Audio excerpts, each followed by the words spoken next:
हयातियात नए क्लास लाइ chapter 3 lesson 13 kingdom प्लांटाई बूटन जी दुनिया आवां बायोलॉजी उस्ताद नजुला चन्ना आवां के सिंध ऑनलाइन स्कूल में भलीकार असांजो जो लेक्चर जो मौजू है किंगडम प्लांटाई बूटन जो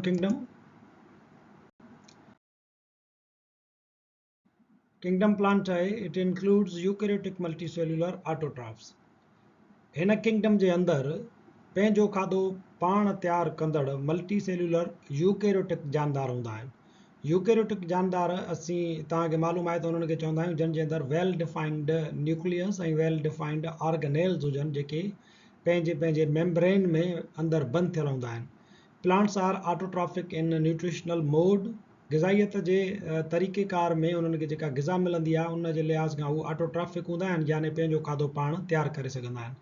making their own food by photosynthesis या रोशनाई तरकीब वारे अमल जे ज़रिए उहो पंहिंजो खाधो पाण तैयार कंदा आहिनि। They have multi cellular sex organs उन्हनि जे अंदरि घण जीव घरड़ाई सेक्स ऑर्गन्स हूंदा आहिनि एंड फार्म एम्ब्रियोज़ ऐं उहे पंहिंजा लाइफ साइकिल जे दौरान एम्ब्रियोज़ ठाहे सघंदा आहिनि। Mosses ferns and flowering plants are included in this kingdom. Mosses ferns वारा बूटा ऐं फ्लावरिंग गुलनि वारा बि जेके बूटा आहिनि उहे इन किंगडम में शामिल आहिनि।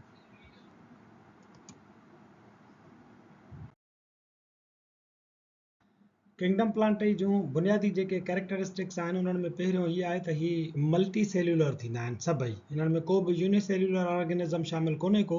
सभु जेके बि प्लांट्स आहिनि उहे सभई घण जीव घरड़ाई जानदार हूंदा आहिनि।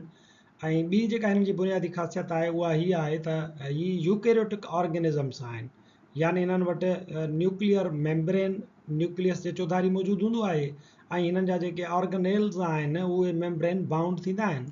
नंबर 3 इहो आहे त किंगडम प्लांटाई में ईंदड़ सभई जेके जानदार आहिनि उहे ऑटोट्रॉफिक थींदा आहिनि यानी उहे पंहिंजो खाधो पाण तैयार करे सघंदा आहिनि। हिननि जे अंदरि क्लोरोफिल मौजूदु हूंदो आहे उहो इनऑर्गेनिक जेके मटीरियल्स थियनि था उन्हनि मंझां पंहिंजो खाधो तैयार करे सघंदो आहे। ऐं ॿियो हीअ आहे त ही सभई किंगडम प्लांटाई में ईंदड़ जानदार नॉन लोकोमोटिव हूंदा आहिनि यानी हिकिड़े हंध खां चुरपुर करे ॿिए हंध ताईं इहे कोन वञी सघंदा आहिनि। हा पर इन्हनि में मूवमेंट जेका आहे उहा मौजूदु हूंदी आहे। मिसाल जे तौर ते पननि जी सूरत में तव्हां पंहिंजो जेको आहे सो कुंवार ॿूटीअ खे ॾिठो हूंदो हथु लाहिण सां उहा बंदि थी वेंदी आहे। ईअं मुख़्तलिफ़ जेके हिननि जा पंहिंजा जानदार आहिनि उहे ग्रोथ बि कंदा आहिनि। ग्रोथ जे लिहाज़ खां बि हुननि में हिकिड़े क़िस्म जी मूवमेंट मौजूदु हूंदी आहे पर लोकोमोशन हिननि जे अंदरि कोन हूंदी आहे त पाड़ूं हुननि जूं हिकिड़े हंधि ज़मीन में लॻल आहिनि उतां उहे मूव करे कंहिं ॿिए हंधि ताईं इहे वञी सघनि। हाणे जेको असांखे पाणीअ जे मथां जेको तव्हांखे छेबल नज़र ईंदी आहे जेका चुरंदी पुरंदी आहे हिकिड़ी जॻह खां ॿी जॻह ताईं बि पाणी सां गॾु हली वेंदी आहे त हाणे जीअं त उहा लोकोमोटिव आहे तंहिंजे करे तव्हांखे हितां अंदाज़ो थी वेंदो त इहा प्लांट्स में कोन थी अचे। इन जो को ॿियो किंगडम आहे किंगडम प्लांटाई सां इन जो तालुक़ु कोन्हे को। Classification of kingdom plantae kingdom plantae जी क्लासिफिकेशन या दर्जाबंदी। किंगडम प्लांटाई में हज़ारे मिलियन या बिलियन जेके आहिनि असांजा ऑर्गेनिज़म्स अची वञनि था त उन्हनि जी जेका क्लासिफिकेशन जो जेको बुनियादु आहे उहे बुनियाद पिणु मुख़्तलिफ़ थियनि था छो त तमामु घणा जानदार हिन में मौजूदु आहिनि तंहिंजे करे उन्हनि खे मुख़्तलिफ़ कैटेगरीज़ में असां विरायो वियो आहे ऐं उन कैटेगरीज़ जा जेके बुनियाद आहिनि उहे पिणु मुख़्तलिफ़ आहिनि। मिसाल जे तौर ते हिकिड़ो बुनियादु इहो आहे त छा ॿूटा डिफ्रेंसिएशन ऑफ प्लांट बॉडी ऐं डिस्टिंक्ट कंपोनेंट वारा आहिनि या डिस्टिंक्ट कंपोनेंट खां बग़ैर ई ॿूटा जेके आहिनि उहे मौजूदु आहिनि। इन बुनियाद ते हिकिड़ो क्लास आहे थेलियोफाइटा यानी अहिड़ा ॿूटा जिन खे डिस्टिंक्ट कंपोनेंट्स न हूंदा आहिनि। मिसाल जे तौर ते डिस्टिंक्ट कंपोनेंट्स असां चऊं था छा उन्हनि खे ट्रू लीव्स आहिनि, छा उन्हनि खे ट्रू स्टेम आहे, छा उन्हनि खे ट्रू रूट्स आहिनि। जेकॾहिं इहे डिस्टिंक्ट कंपोनेंट्स उन्हनि जा अलॻि अलॻि हिकिड़ी डिफ्रेंशिएटेड प्लांट बॉडी कोन्हे का त असां उन्हनि खे हिकिड़ो नालो ॾिनो आहे उहे आहिनि थेलियोफाइटा। ऐं वरी ॿियो जेको बुनियादु आहे इन में असांजो उहे अची वञनि था त presence or absence of vascular tissues. Vascular tissues जेके आहिनि ॿूटनि में मौजूदु आहिनि या न आहिनि। हाणे इहे जेके वरी ॿ क़िस्म ॿूटनि जा थी विया वेस्क्यूलर टिश्यूज़ वारा या नॉन वेस्क्यूलर टिश्यूज़ वारा। इहे these are plants with distinct components are for example true leaves, true roots and true stem. हाणे इहे उहे ॿूटा आहिनि जिन खे पंहिंजी हिकिड़ी डिस्टिंक्ट कंपोनेंट्स वारी बॉडी आहे उन्हनि खे ॿिनि ग्रुपनि में विरायो वियो आहे त हिकिड़ा वेस्क्यूलर टिश्यूज़ वारा हूंदा ॿिया वरी नॉन वेस्क्यूलर टिश्यूज़ वारा हूंदा। वेस्क्यूलर टिश्यूज़ ॿिनि क़िस्मनि जा असां पढ़िया आहिनि।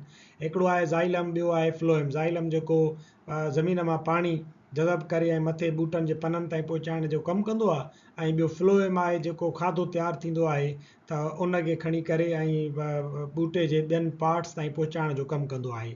सो इहे ॿूटा जेके आहिनि presence or absence of vascular tissues वारा जेके आहिनि, इहे उहे आहिनि जिन खे पंहिंजा डिस्टिंक्ट कंपोनेंट्स हूंदा आहिनि। ब्रायोफाइटा जेको आहे उहो मिसाल आहे असांजो विदाउट वेस्कुलर टिश्यूज़ वारो। हाणे जेके बि ॿूटा आहिनि उहे असांजा जेकॾहिं बग़ैर वेस्कुलर टिश्यूज़ वारा आहिनि त उन्हनि खे असां ब्रायोफाइटा में डिवाइड कयो आहे, या उन्हनि खे असां उन में ग्रुप कयो आहे। वेस्कुलर प्लांट्स जेके आहिनि उन जा वरी ॿ क़िस्म थियनि था। हिकिड़ा आहिनि उहे जेके ॿिज पैदा कंदा हुजनि, सीड प्रोड्यूसिंग प्लांट्स, ऐं ॿिया वरी उहे आहिनि जेके नॉन सीड हूंदा आहिनि, यानी उहे ॿिज जेको आहे सो पैदा न आहिनि कंदा। जेके ॿूटा ॿिज पैदा कंदा आहिनि उन्हनि खे असां चवंदा फेनरोगैम्स, ऐं वरी जेके ॿूटा ॿिज न आहिनि पैदा कंदा असां उन्हनि खे चवंदा क्रिप्टोगैम्स।